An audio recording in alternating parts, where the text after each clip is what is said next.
इस दुनिया में पिरामिड्स ही ऐसे मॉन्यूमेंट्स हैं जो कि सबसे ज़्यादा रहस्यमय हैं। सालों के रिसर्च से ये पता चला कि ऐसे स्ट्रक्चर्स अभी के टाइम में बनाना पॉसिबल नहीं है।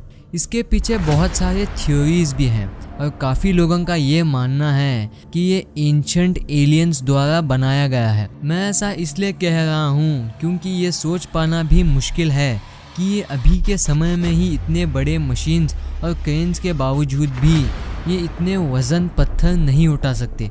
तो उस समय ये पत्थर ये कैसे उठाए होंगे? सिर्फ पिरामिड का एक पत्थर 2200 केजी से भी ज़्यादा भारी है, यानी कि 2.5 टन से भी भारी है।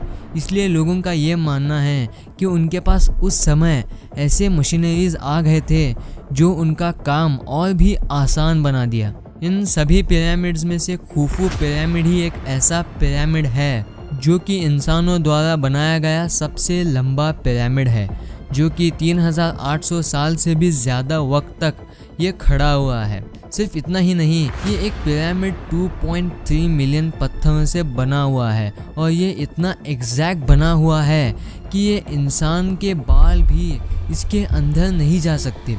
असल में ये पिरामिड चूना पत्थर से कवर किया गया था और सूरज की रोशनी जब इस पर पड़ती थी तब वो चमकने लगता था। चमक इतनी तेज थी कि ये चांद पर से भी देखी जा सकती थी। पर अफसोस की बात तो यह है कि ये भूकंप के चलते जो कि 14वीं सेंचुरी में आया था, इसकी वजह से लाइट अब नहीं रही।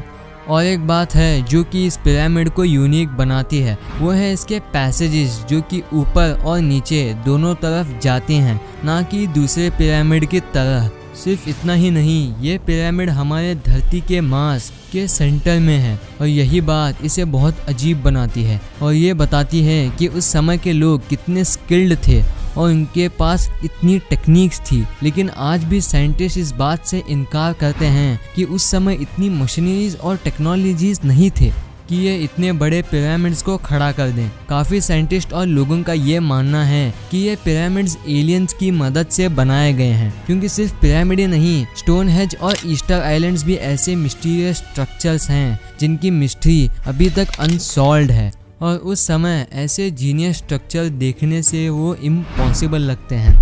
The great pyramid of Giza इसलिए बनाया गया था क्योंकि वो 4th डायनेस्टी के राजा खुफू ने अपने कब्र के लिए बनाया था, ताकि उनके मरने के बाद उन्हें वहां दफनाया जा सके। गीज़ा का दूसरा पिरामिड राजा खुफू के बेटे खाफरे के लिए बनवाया गया था और इसलिए इसे पिरामिड ऑफ खाफरे भी कहा जाता है। और इसके सामने जो स्टैचू है उसे स्फिंक्स भी कहा जाता है।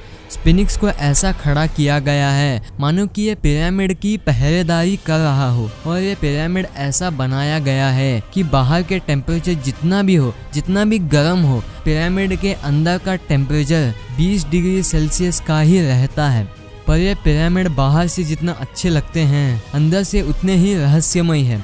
इसके अंदर बहुत सारे टनल्स और चैम्बर्स मौजूद हैं और ज़्यादातर उसमें से अनएक्सप्लोर्ड हैं। साइंटिस्ट का ये मानना है कि गीज़ा का एक ही पिरामिड बनाने के लिए 50 lakh tonne limestone, 8000 tonne granite और 5 लाख टन मोर्टर्स का इस्तेमाल किया गया था। और इन पिरामिड्स को बनाते वक्त ये स्टार्स से अलाइन किए गए थे और ये इतने एक्यूरेटली अलाइंड थे कि आज के डेट में ये सिर्फ 0.5 डिग्रीज ही हिले हैं, जो कि ओरायन बेल्ट से अलाइन किए गए थे।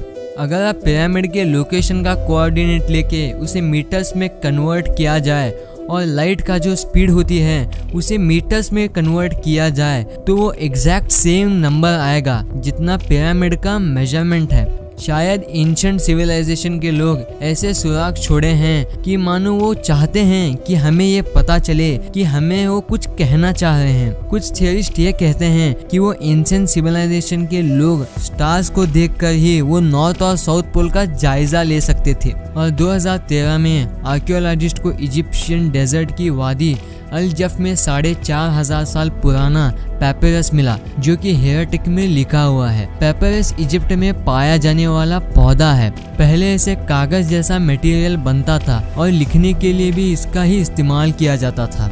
इसे दुनिया का सबसे पुराना पेपरस भी कहा जाता है और 4500 साल पहले इसे लिखा गया था। जब राजा वहां राज करते थे इस पर लिखा ये दर्शाता है लाखों टन लाइमस्टोन को तोरा से लेकर गीजा पहुंचाया। यह पेपरस इजिप्ट की राजधानी कायरो में अभी भी उधर के म्यूजियम में अभी भी मौजूद है। जब भी आप पिरामिड को देखोगे उसका अलाइनमेंट ओरियन बेल्ट से मैच करेगा।